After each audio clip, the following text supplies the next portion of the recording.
Halo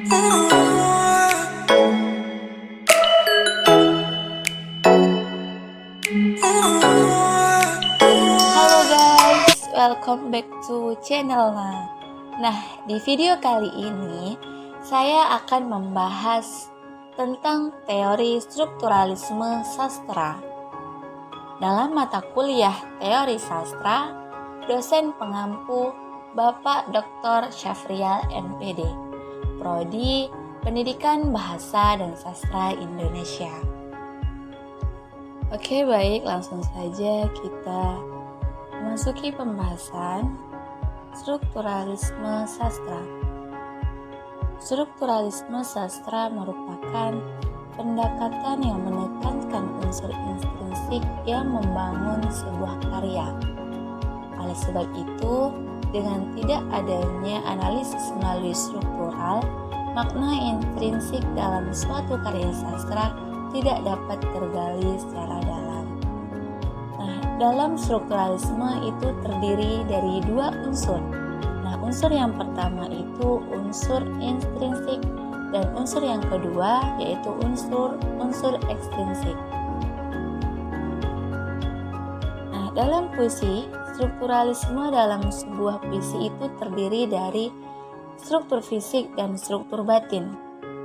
Nah, struktur fisik itu terdiri dari tipografi, kemudian diksi, arta konkret, kemudian majas, dan pengimajian. Sedangkan untuk struktur batin itu terdiri dari tema, rasa, kemudian nada, dan amonim.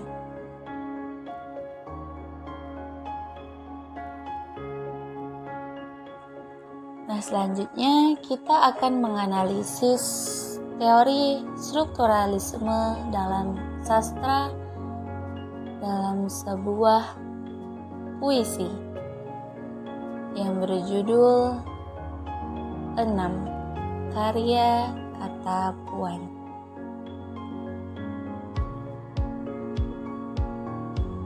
Nah, seperti yang kita lihat di PPT ini atau di layar, sudah tertera puisi yang terdiri dari 5 bait. Nah, unsur-unsur strukturalisme pada puisi 6 ini mengambil tema romantisme yang menggambarkan perasaan penulis. Penulis menggambarkan perasaan lelahnya dalam mencari keberadaan sang kekasih. Namun, dalam konteks dan sudut pandang yang berbeda, puisi ini bisa saja mengambil tema religius dengan penggambaran pencarian sosok kau yang dapat diartikan sebagai Tuhan. Tahap pencarian Tuhan sebagai kekasih hatinya yang dicari dengan perasaan lelah dan penuh tanya dalam diri penulis. Nah, untuk struktur batin yang kedua itu ada rasa atau feeling. Nah, perasaan adalah suasana perasaan penyair yang ikut diekspresikan dan harus dapat dihayati oleh pembaca. Nah, pada puisi 6 tersebut, penulis memberikan perasaan yang lelah mencari keberadaan sosok kau yang dapat diinterpretasikan sebagai Tuhan. Perasaan yang penuh tanya dalam diri penulis. Nah, untuk struktur batin yang ketiga itu ada nada. Nah, nada ini adalah sikap penyair dalam menyampaikan puisi terhadap pembaca.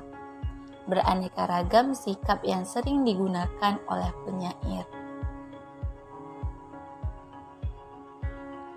Pada puisi di atas, penulis bersikap lugas bahwa dirinya lelah akan pencarian sosok kau, dan dirinya dipenuhi akan tanda tanya tentang keberadaan sosok kau ini. suasana adalah keadaan jiwa pembaca setelah membaca puisi itu, atau akibat psikologis yang ditimbulkan puisi itu terhadap pembaca. Nah, suasana setelah membaca puisi di atas, pembaca merasa sedih dan memiliki empati kepada penulis. Pembaca seakan memiliki keadaan yang sama seperti yang dirasakan oleh penulis.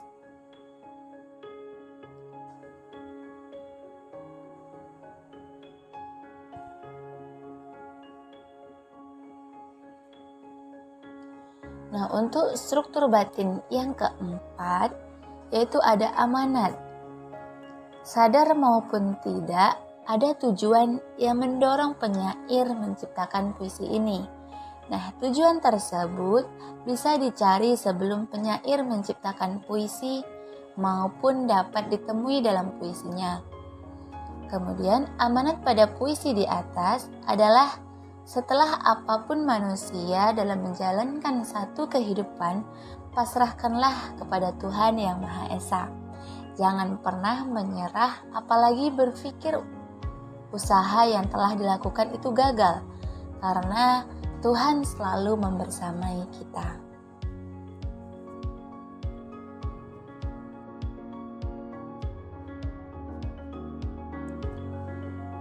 Kemudian, untuk struktur fisik itu terdiri dari yang pertama, tipografi. Tipografi merupakan bentuk dari puisi tersebut. Di antaranya mencangkup halaman puisi. Tepi tipografi merupakan bentuk dari puisi tersebut. Di antaranya mencangkup halaman puisi. Tepi halaman, pengaturan baris, penulisan kata, penulisan tanda baca, penggunaan huruf kapital, halaman, pengaturan baris, penulisan kata, penulisan tanda baca, penggunaan huruf kapital, dan sebagainya. Nah, tipografi puisi adalah segala hal yang dapat dilihat dengan mata, ketika, dan sebagainya. Tipografi puisi adalah segala hal yang dapat dilihat dengan mata ketika membaca puisi.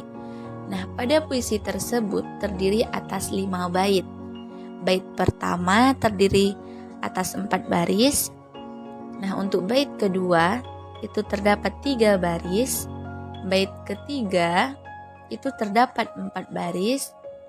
Dan bait keempat itu terdiri dari 6 baris. Dan bait kelima itu terdiri dari 8 baris. Menggunakan huruf kecil semua, tanda baca titik, koma, dan titik 2. Nah, termasuk jenis tipografi baru yang tidak terikat oleh satu aturan. Nah, untuk struktur fisik yang kedua yaitu diksi atau pemilihan kata. Nah, penyair sangat cermat dalam memilih kata-kata sebab kata-kata yang ditulis harus dipertimbangkan maknanya, komposisi bunyi dalam rima dan irama, kedudukan kata itu di tengah konteks kata lainnya, dan kedudukan kata dalam keseluruhan puisi itu. Oleh sebab itu, di samping memilih kata yang tepat, penyair juga mempertimbangkan urutan katanya dan kekuatan atau daya magis dari kata-kata tersebut. Nah, kata-kata diberi makna baru dan yang tidak bermakna diberi makna menurut kehendak penyair. Karena begitu pentingnya kata-kata dalam puisi, maka bunyi kata juga dipertimbangkan secara cermat dalam pemilihannya. Nah, untuk struktur fisik yang ketiga, yaitu ada pengimajian. Ada hubungan erat antara diksi, pengimajian, dan kata konkret. Nah, diksi yang dipilih harus menghasilkan pengimajian.